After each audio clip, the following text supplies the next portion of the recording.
Good morning. Come on in. If you can't fit all with your class, that's okay. Just fill in the empty seats. We are going to use most of the seats this morning.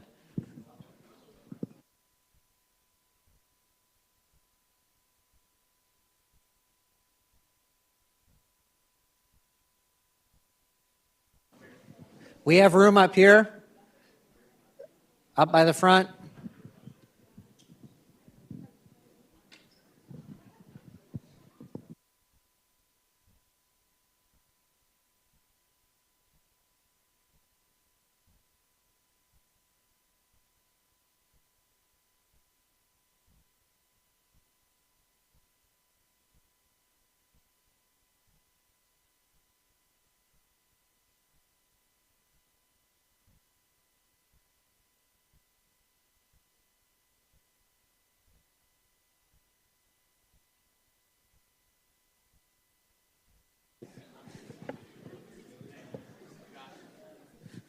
All right, good morning.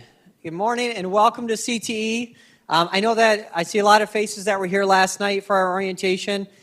You are going to hear some duplicate information this morning. We're going to go into some more detail about other things, but we couldn't be more excited to have you here today. The group that you're part of, like I mentioned last night, you're here for a reason, for a purpose, and we're excited that you made the choice to come to CTE. Not every student that's a junior and senior gets an opportunity to be here. We know you've made that decision, you've made the commitment, you've dedicated your studies your freshman, sophomore year to be credit ready to be here, and I truly hope you take advantage of that opportunity. Today I'm going to go over more of the logistics, safety, procedures of CTE, but as you learn about your classes, we know the students that get the most out of CTE put the most in. They're the ones that take advantage of the leadership. They're the ones here early in the morning for the field trips. They're the ones volunteering for our community events. And ultimately, those students are the ones that get hired right out of CTE. So I'm excited to see what you do. I was a CTE student myself. When I was in high school, I was part of a business program. Never thought I would go down the path of teaching it or even being a principal. But that's how much I believe in it. I love what we get to do here every single day. So with that, we're going to go through some information. I really want to make sure you know some of our support staff. So actually, if I could have Mrs. Dill, Mrs. Simon, and Lindsay step up front. I'm not going to make you talk, but I'll kind of introduce your roles. Students, when we say support staff, these staff are here truly to help you. They're not here for discipline. They're not here to punish you for anything, but they're here as a team to make sure you can get the resources you need. So first, Mrs. Dill, she's our counselor. She helps with, hey, I want to change a class. I want to get a certain certification, or I want to work on scholarships, or I'm looking at going to college. Also, if you're a welding student or an AIM student that are zooming in, welcome. She's the one that's going to help with any dual enrollment questions. And if you want a tour mid, if you want to go visit a college, she's the one that you're going to connect with. Mrs. Simon's next. She's our special population support. If you're a student that has IEP or 504 accommodations, she's going to be your main contact. But in addition to that, for any student, if you just need somebody to talk to, maybe what you're reading in class is hard, it's challenging, and you want some other ways to be successful, or you're struggling, Mrs. Simon's a great resource for that. She also can help connect you with other job opportunities through Michigan Works, through MRS, so she's got lots of experience in that transition area. Then Mrs. Murphy, she is especially important to our second-year students. She is our work-based learning coordinator. Something really unique about CTE programming is during your second year, you get a chance to go out on site and work and do some real work with equipment and machines and in the hospitals that you wouldn't get to do at your high school, because CTE allows you to do that. Mrs. Murphy is your contact. Work-based learning doesn't start typically right away in the first couple weeks. We'll get you going in your class. If you're interested as a second year, and I see lots of faces out here I know that are ready for it, she's the one to talk to, because there's some great placements already with employers to get you connected. In addition to that, Mr. Haggart, he's over, there he is. He's new to us this year, but a familiar face to many of you from Claire. He is our math consultant, so those of you that are a junior or senior taking Algebra 2, Mr. Haggart is going to be working kind of one-on-one and in small groups with you this semester or next semester to earn that Algebra 2 credit through CTE. So he's a great resource to have. And then Mr. Klosky in the back, He's my sidekick that really keeps the place running. Mr. Kolosky is going to be the one when we're doing community events, student leadership. He's going to help out a lot with that. And then if we have to take your cell phone, he's going to help with that too, which I hope won't happen this year. No cell phones. We'll get to that in a minute. So just a few things that, especially for our juniors, I know our seniors know the process already. Where you got dropped off this morning is our main entrance. Every morning when you come to CTE, that is our secured entrance. We keep the buildings locked the rest of the day. So sometimes the buses want to go a different route. They want to drop you off at different buildings. We need to have you come in that main entrance. That's so that we can get our eyes on you every single day. We want to see you, we want to welcome you, and we want to know if there's things going on. So what I say by that, we want to know if there's things going on. When you enter in the morning and you need to talk to somebody, you got some questions, maybe you're struggling in class, or just need to take a moment to take a breather, our office is right there. You can let any of us know at the front door, come on in, sit down, and we'll get you connected with one of the support staff to talk, or if you just need a breather before you head to class, we're there for that as well.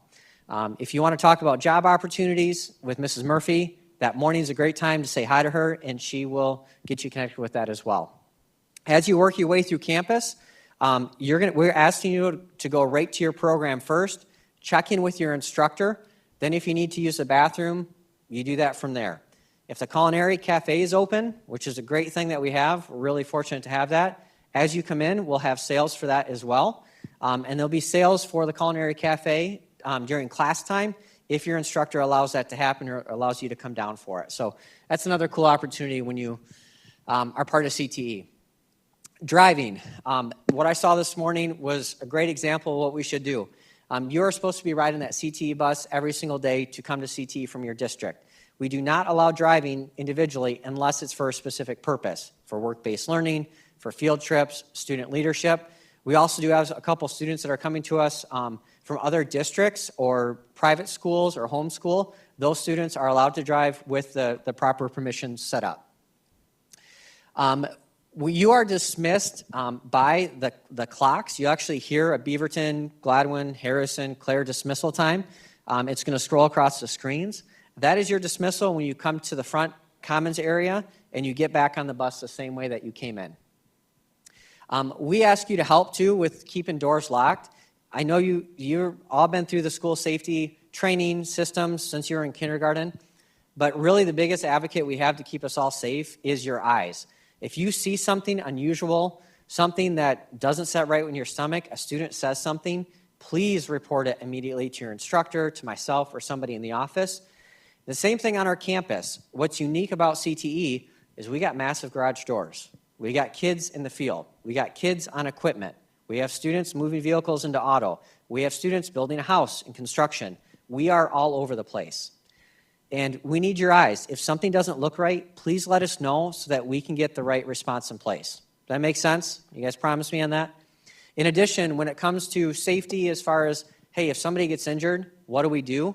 We want to make sure we have the best response. We need everybody's eyes on keeping everybody safe. If you see a student doing something they shouldn't, that could hurt themselves or somebody else, please report it right away. So worst call or the hardest call I have to make to a parent is when we have to have an ambulance on the way because somebody got hurt. And that can happen in our programs. So please help us out with that. Another small logistic piece, you have Chromebooks here at CTE, but you also can bring your local district Chromebook. It really depends on your school if they want you to bring your Chromebook or if you can use our ones here. Regardless, if you're bringing your Claire Chromebook, when you get to CTE, restart it, and you're going to log in with the same beginning, like if it's your first initial, your first name and your last name, but you're going to change. You're going to type the @ sign and do @stu.cgrisd.net. That's going to get you access to all of our Google Classrooms, your logins, your testing, your credentials, everything we offer at CTE. And your instructors will go through that more today. I kind of already talked about those. How many of, show of hands, has your schools talked about the new safety protocol in the state? Just curious. Okay, just a few. So this might be new for a lot of you. The state of Michigan, statewide, changed all of our terminology for lockdowns, secure procedures. We're going to do some practices early on so that you're familiar with those. Our public address system, our PA system here, actually will announce lockdowns. We can trigger it. Any of our staff members can if there's a situation. You'll review these. The key things I want you to see that are a little bit different than we're used to is we have a new hold mode where we may ask you to hold, and I would come over a PA, somebody from our office would come over the PA and say, instructors, please hold students in your classroom. What I want you to know is that is not an imminent threat. That's not something for you to be scared about. That might be, hey, we had a student injury, and we just want to make sure we keep students out the hall while we respond to that. That could be that we're moving stuff through the hallways with a forklift, and we don't want students running out of the classroom quickly. It's something not to be afraid of. I don't want you to hear that term for the first time and be worried about that. Our lockdown is still our most prominent. A lockdown is where you secure yourself, you listen to your instructor's directions, and you get to the closest defensible space to protect yourself, okay? From there, the rest of them we'll cover through drills as we go through the year. In cell phone policy, for second years, this is a change for you at CTE. We've been pretty lenient with cell phones. Again, the state of Michigan made some changes. It's now law that in schools, there's no cell phones during instructional time. That's the simple piece. The way that looks at CTE, and honestly, as you came in today, in here, I don't see any cell phones, and that's awesome. That's the way it should be.